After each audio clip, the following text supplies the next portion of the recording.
Buenos días, muchachos. Hoy vamos a hablar acerca de lo que son las técnicas de cuestionamiento verbal. Es decir, seguimos estando en lo que es el análisis cualitativo de datos. La semana pasada hablamos de la observación y esta vez vamos a hablar acerca de las técnicas de conversación, que son otras técnicas a partir de las cuales nosotros hacemos levantamiento de datos cualitativos. Vamos a compartir la pantalla para poder comenzar a ver cuáles son estas técnicas más comunes. Entonces, una de las técnicas más comunes que nosotros trabajamos es la técnica biográfica. La técnica biográfica en investigación cualitativa es lo que se llama la técnica de la historia o relato de vida.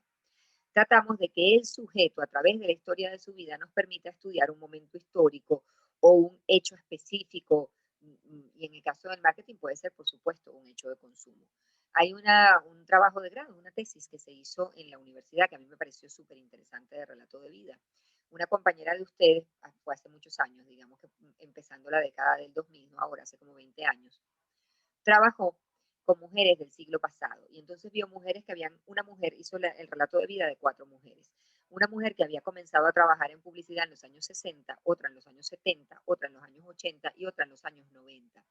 Ella quería descubrir el perfil y las características de la profesión y la incorporación de la mujer a esa profesión a lo largo del tiempo. Y fue muy interesante porque las mujeres dieron resultados muy disímiles, ¿no? Por ejemplo, para ella, y ella, la técnica del relato de vida tiene una serie de características. La primera de ellas es que tú en el relato de vida no le preguntas nada al entrevistado.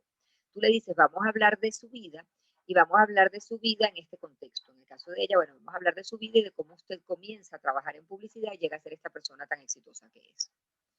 Entonces es súper interesante porque tú al entrevistado no le puedes preguntar cuando estás trabajando con técnica biográfica nada que el entrevistado no te haya dicho. Me explico. Si el entrevistado no habla de su familia, sino únicamente de su profesión, cosa que le pasó a esta estudiante con la segunda, con la que había empezado a trabajar en los años 70, ella tuvo como 4 o 5 encuentros con cada una de estas mujeres, que en cada uno de esos encuentros de 5 o 6 horas le iban contando su vida. Se sentaba con ellas a comer, estaban toda la tarde juntas y las mujeres hablaban. Bueno, la mujer hasta el último encuentro nunca mencionó a su familia. Hablaba del trabajo, de la vida profesional, de los éxitos. Y ella no podía preguntar de la familia si la mujer no hablaba. Las otras, en cambio, la que había empezado a trabajar en los 60, esa fue súper feliz. Porque esa primero tuvo en su casa a su mamá que le cuidó los hijos. Tuvo un matrimonio exitoso y siguió con su marido toda la vida feliz. Era súper feliz de haber logrado, entró a trabajar en Arts Publicidad, en una agencia de publicidad y haber sido tan exitosa y se sentía súper satisfecha porque las mujeres de su época no lo hacían.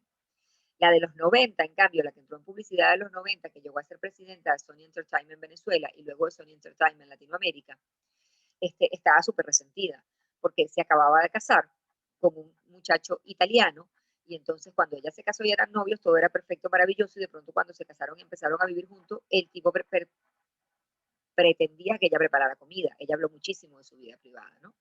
Y entonces el hombre pretendía que ella preparara comida porque ella era la mujer y cuando los dos llegaban juntos de trabajar tarde a la casa, a ella le tocaba hacer la cena.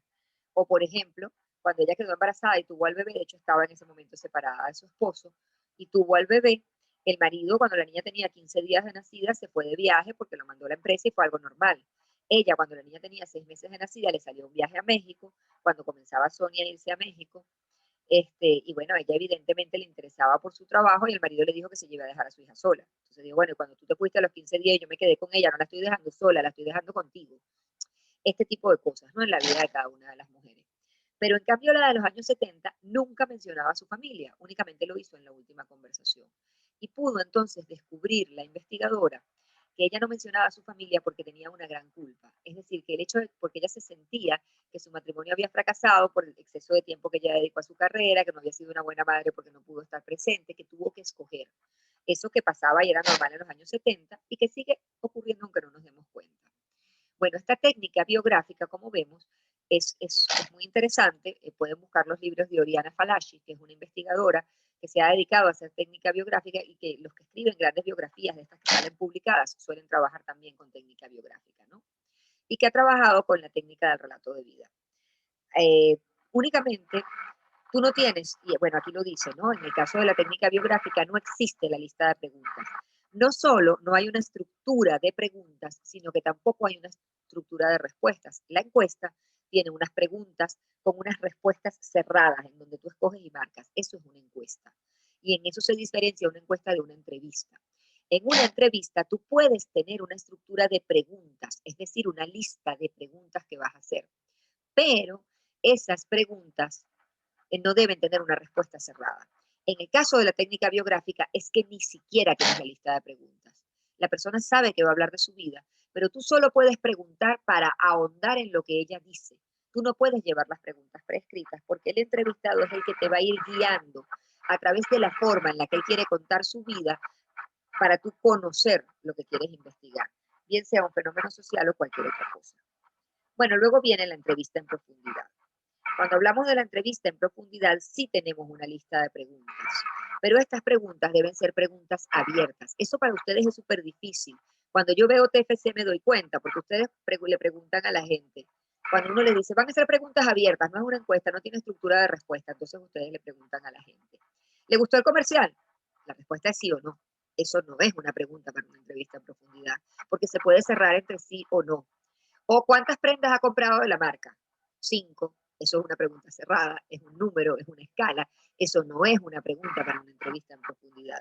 Una pregunta para una entrevista en profundidad es ¿qué le llamó la atención de esta marca? Que si es el comercial, tampoco es.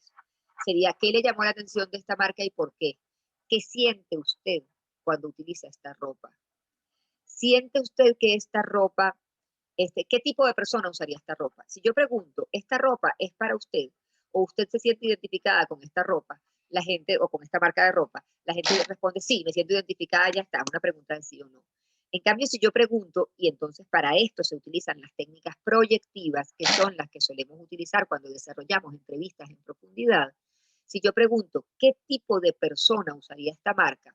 Y la gente se describe a sí mismo, significa que ella está entre el tipo de persona y está identificada. Pero allí la respuesta es una respuesta abierta. El entrevistado va a responder o va a construir ese concepto del tipo de persona que usaría la marca. No es una pregunta de sí, me siento identificado. No, no me siento identificado. Porque todas estas preguntas de sí, no o de números son preguntas cuya respuesta es cerrada y corresponden a la naturaleza de una encuesta, no de una entrevista en profundidad. Generalmente las preguntas en investigación de mercado, de una entrevista en profundidad o esta lista de puntos que vamos a tocar, surgen a partir de una entrevista, surgen a partir de una operacionalización de variables. ¿Qué hacemos nosotros? Operacionalizamos la variable y tenemos una lista de chequeo. Entonces esa lista de chequeo puede ser preferencias de compra, frecuencia de compra, pero yo no voy a preguntar con qué frecuencia de compra, con qué frecuencia compra usted esto, no. Yo voy a preguntarle a la gente, por ejemplo, una pregunta de recorrido completo. ¿Construya usted el momento de compra ideal para este producto? Entonces la persona construirá el momento de compra ideal para este producto. O dígame usted cómo sería el planeta de esta marca. Si existiera un planeta Nike, ¿cómo sería el planeta Nike? Entonces la gente te construye ese planeta Nike, que es una de las técnicas que vimos de construcción en las técnicas proyectivas, y a partir de esa construcción nosotros observamos si la persona cuando construye el planeta Nike responde a todas nuestras preguntas como frecuencia de compra, preferencia de compra, identificación con el producto, etc. Si alguna de ellas no es respondida, le decimos, ¿y cada cuánto tiempo compra la gente ropa en el planeta Nike? No, la gente no necesita comprarla porque todo lo que tiene es Nike. No hay otra cosa posible de comprar. Yo qué sé. Estoy poniendo ejemplos, ¿no? Que de pronto van un poco a lo loco, pero que lo que quiero decir es que yo utilizo técnicas proyectivas y que las preguntas deben ser abiertas. Esto es básico, tanto para la entrevista en profundidad como para la entrevista grupal o grupo focal, o focus group. ¿Por qué?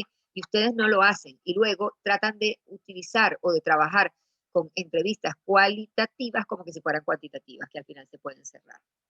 La diferencia básica y una de las razones es que es muy difícil, imagínense, en encuestas nosotros pedimos generalmente para tener la mínima confiabilidad apropiada según las técnicas de muestreo que ustedes vieron y el mínimo margen de error apropiado que sería el 5%, si nosotros asumiéramos en el cálculo de tamaño de la muestra, de la proporción que vimos en esta clase, que el 50% es la mayor heterogeneidad posible, y calculáramos un 5% de margen de error con un 50% de proporción en la fórmula de la proporción y un nivel de confianza del 90%, nos daría una cifra de encuestados de alrededor para poblaciones infinitas de 300 personas.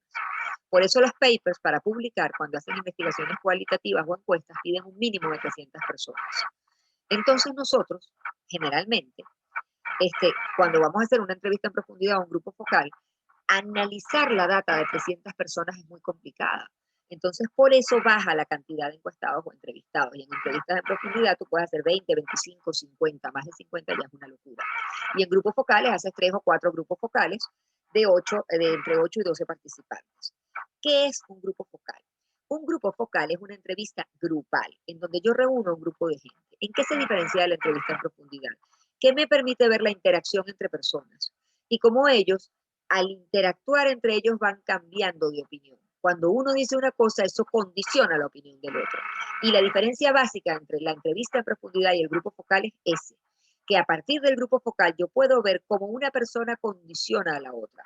Yo puedo evaluar cómo se forman liderazgos, puedo evaluar quiénes son los líderes cuando hablamos de determinado tema, puedo evaluar cómo se comportan los líderes, puedo evaluar qué tipo de líderes son, si son líderes carismáticos que se convierten en líderes solo por su cercanía y por su simpatía, por su carisma, o si son líderes que se convierten en líderes por su conocimiento y los demás los escuchan y respetan su conocimiento, o a partir de qué surgen los liderazgos.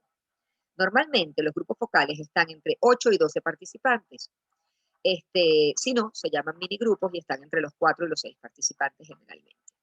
Y en el caso de los grupos focales o los minigrupos, cuando se trabaja en marketing y muchas veces en investigación social, si hay los recursos, trabajamos a partir de la cámara de Gesell. La cámara de Gesell es un sitio donde hay un espejo, como en los cuartos de interrogatorio de la policía, donde del otro lado tú ves. Entonces, muchas veces el cliente ve la interacción del grupo focal. Los grupos focales se usan bastante como prueba de producto. Yo te doy a probar un producto y veo cómo actúan todas las personas y cómo las opiniones de unos influyen en las de otros, ¿no? Y en esos casos le interesa mucho al cliente estar presente para ver qué es lo que la gente dice o piensa. Hay una versión a distancia de los grupos focales que se llaman grupos de Delphi o de Delfos. Los grupos focales de Delphi o de Delfos se utilizaban muchísimo con expertos, porque a veces cuando tú querías tener una discusión de expertos entre ellos, no los podías tener a todos juntos en la misma habitación porque no tenían el tiempo. Y no existiendo estas herramientas a distancia que existen ahora, se creó esta técnica en la que tú le preguntabas a uno y luego ibas y le preguntabas al otro, pero le decías lo que el anterior había dicho. Entonces decía, fulanito dijo tal cosa, ¿usted qué piensa de eso? Y la interacción grupal la iba guiando el entrevistador. Estos se llamaban grupos de Delphi o de Delfos y se llamaban así en honor al oráculo de Delfos, que era un oráculo de expertos. De alguna forma era para ser utilizado entre expertos únicamente. También se utiliza muchísimas veces en los grupos focales la técnica del moderador encubierto. El moderador encubierto es un moderador del grupo que no es el moderador formal, sino uno de los participantes que se hace pasar por un participante más y que ya tiene preestablecido con el investigador algunas actitudes, opiniones, que va a expresar cosas que va a decir o hacer y que va guiando la conversación sin que los demás sepan. Para de esa forma notar en qué medida se dejan los demás llevar por una impresión o por una observación distinta o para ver cómo actúan las personas en la interacción, ¿no? Desencadena la acción.